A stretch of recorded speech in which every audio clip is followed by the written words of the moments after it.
Ethanol पर सरकार की झूठ पकड़ी गई है भाई साहब। अब बीजेपी आईटी सेल को उतार दिया गया है डैमेज कंट्रोल में। BJP IT cell chief Amit Malviya tweet करके बताते हैं कि 2009 में ही मनमोहन सिंह सरकार ने नेशनल पॉलिसी ऑन बायोफ्यूल्स के तहत 2017 तक पेट्रोल में 20% इथेनॉल ब्लेंडिंग का टारगेट सेट किया था।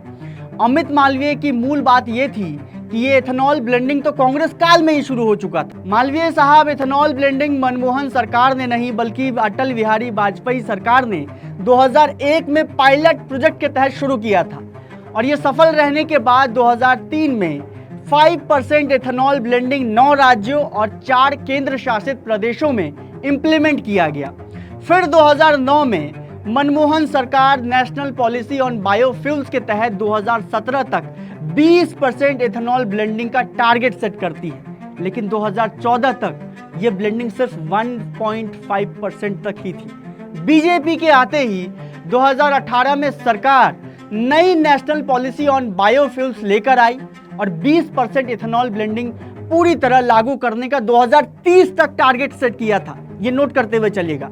लेकिन मई 2022 में रहस्यमयी तरीके से कैबिनेट ने अपने पॉलिसी में संशोधन करके ये टारगेट 2030 से घटाकर 2026 कर दिया।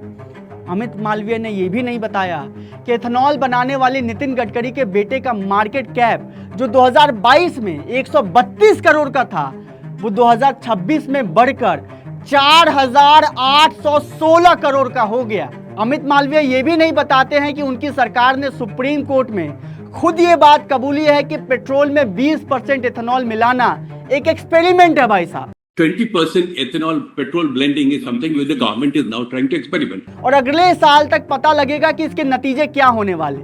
अमित मालवीय ये भी नहीं बताते हैं कि सरकार इस देश के 1-2 नहीं बल्कि 34 करोड़ गाड़ियों के साथ एक्सपेरिमेंट करके किसका जेब भर रही थी। थोड़े फैक्ट्स दुरुस्त करके आइए मालवीय साहब और विट्टी चोखा देखते रहिए। बहुत बहुत शुक्रिया।